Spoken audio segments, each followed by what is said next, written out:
Good morning everyone.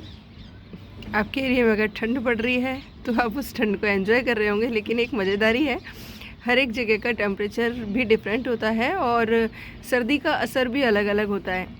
जैसे कि मैं बचपन से ही राजस्थान में पली बड़ी हूँ, तो मुझे इतनी ठंड का एहसास नहीं होता था, क्योंकि जैसे जयपुर में मैं बहुत साल रही हूँ, तो 96 से ही जयपुर में हूँ, तो मुझे पता है कि वहाँ पर दिन में बहुत अच्छी धूप निकल आती है। बहुत रेयरली ऐसा होता है कि पूरे पूरे दिन सूरज नहीं निकल रहा है, वो बादल होते हैं तभी होता है, बाकी धूप निकल आती है ना, तो दिन में बहुत अच्छा हो जाता है। लेकिन यहाँ पर तो मतलब ये हालत है। देखिए, फॉग आपको नज़र आ रहा होगा और अभी 10 बज रहे हैं और कोई आसार नहीं है सूर्य देवता के निकलने के।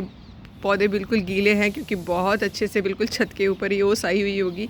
ओस क्या मतलब, ये जो कोहरा है होगा, तो सारे पौधों पर लग ही नहीं रहा है कि बारिश नहीं हुई है। पूरे पौधे गीले हैं, ओस की बूंदें अभी भी जमी हुई हैं। और कुछ पौधे तो बहुत ही खूबसूरत लगते हैं, क्योंकि ओस की जो बूंदें होती हैं उनके ऊपर देखिए इस तरीके से जम जाती हैं।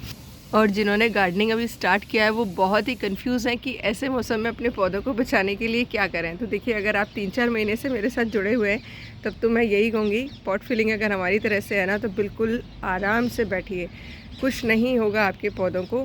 क्योंकि मैं पिछले कई सालों से एक एक्सपीरियंस किया है कि जब जैसे सर्दियों के दिनों में आप देखते होंगे आपके मुंह से भी भाप निकलने लगती है।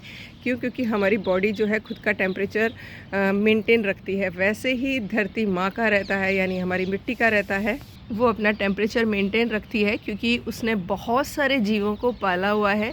पौधों को सही रखने की जिम्मेदारी भी हमारी मिट्टी की होती है, और पौधे मिट्टी में रहने वाले जीवों को भी सही रखने की जिम्मेदारी हमारी मिट्टी की रहती है। और वो तभी सही रह सकती है जब हम केमिकल ना डाल रहे हों। मैंने बहुत टाइम से ये एक्सपीरियंस किया है।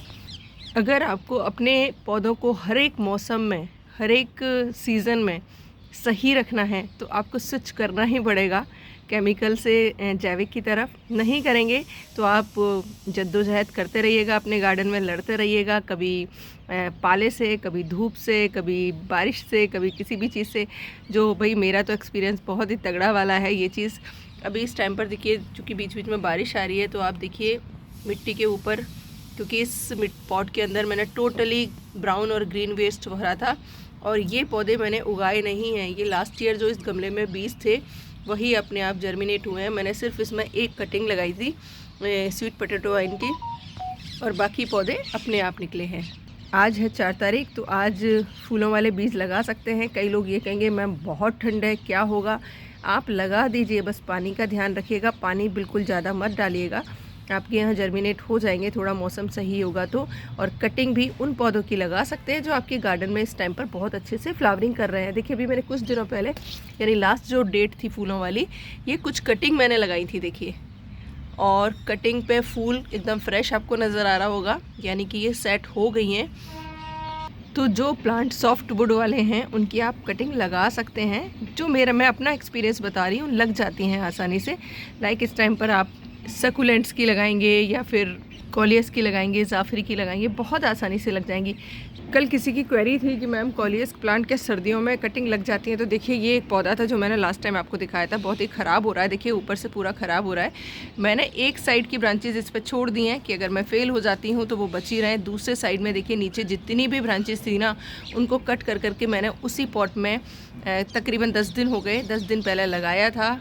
कुछ कटिंग्स को देखिए मैंने यहाँ लगाया था। अब 10 दिन बाद ये स्थिति है, यानी कि ये कटिंग चल गई हैं, मरी नहीं है। अगर मरती तो इनके पत्ते आपको पूरे ख़राब नज़र आ रहे होते। देखिए, फ्रेश जो लीव्स हैं वो निकलनी शुरू हो गई हैं। और मुझे लगता है सबसे अगर खूबसूरत कलर निकल कर आते हैं कॉलियस के, तो वो सर्दियों में ही निकल कर आते हैं। तो मैं तो इसकी पूरे साल ही कटिंग लगाती रहती हूँ। पौधों को बहुत बड़े भी हो जाते हैं मेरे, तो आपको पता भी है कि 2-2 साल पुराने भी मेरे पास पौधे हैं, पर कटिंग इनकी मैं रेगुलर बनाती रहती हूँ, लगाती रहती हूँ, इससे ये चलते रहते हैं। तो सर्दियों में कॉलियस बहुत अच्छे से चलता है। शर्त यह है कि जैविक तरीका अपना रखा है, अपने केमिकल कोई नहीं डाल रहे हैं। और प्लीज़ एक बार फिर से कहना चाहूँगी, क्योंकि ये कन्फ्यूज़न रेगुलर आ रहा है कि मैम पत्ते पीले पड़ रहे हैं, क्या करें? जिन पौधों के पत्ते पीले पड़ रहे हैं वो नेचुरल प्रोसेस है, वो डोरमेंसी टाइम है, वो रेस्ट कर रहे हैं, वो ठंड से बचाने के लिए अपने पत्ते झड़ा दे रहे हैं। रीज़न होता है क्योंकि पत्तों के द्वारा क्या होता है, इवोपरेशन होता है। तो पौधा अपनी एनर्जी को सेव करने के लिए सारे पत्ते झड़ा देता है। तो बस आपने मिट्टी में मॉइस्चर मेंटेन रखना है, एक्स्ट्रा वाटरिंग नहीं करनी है। अगर आपने कोई और प्लांट नहीं लगा रखा है उसमें, बस ध्यान रखना है कि वो बचा रहे, वो खुद ही बचा लेगा। अगर आप नेचुरल तरीके से गार्डनिंग कर रहे हैं तो वो खुद ही बचा लेगा अपने आप को, और जैसे ही सही मौसम आना शुरू होएगा उसमें नया फुटाव शुरू हो जाएगा और आपके यहाँ फिर से वो पौधा लहलहाने लगेगा। एक्स्ट्रा कुछ मत डालिए अभी उसमें। और ये देखिए, ये साइड मेरा वही है पूरा का पूरा साइड, क्योंकि पतझड़ आएगा जिसमें देखिए अपराजिता का तो हाल आप देख ही रहे हैं। पीछे अंगूर की बेल है, उसके मेरे यहाँ तो देखिए उसका भी हाल हो गया है। नींबू के सारे पत्ते झड़ गए हैं क्योंकि अब फूल आएंगे, और फूल आएंगे तो नेचुरल है फल आएंगे। इधर आप कड़ी पत्ते का हाल देख लीजिए। तो कुछ पौधे ऐसे हैं, ये जो है अपना देशी गुड़हल, इसमें मिक्स कुछ हो रहा है, किसी में बहुत ग्रीन है, किसी में बिल्कुल येलो के झड़ गए हैं।